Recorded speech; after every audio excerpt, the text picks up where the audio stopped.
अग्निरुद्राय नीलकण्ठाय शम्भवे अमृतेशाय शर्वाय महादेवाय ते नमः।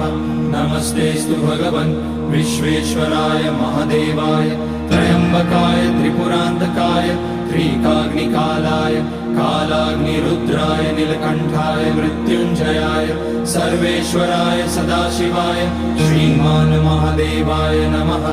ॐ नमः शम्भवाय च मयोभवाय च नमः शङ्कराय च मयस्कराय च नमः शिवाय च शिवतराय च। ॐ त्र्यम्बकं यजामहे सुगन्धिं पुष्टिवर्धनम् उर्वारुकमिव बन्धनान् मृत्योर्मुक्ष्यमामृतात्।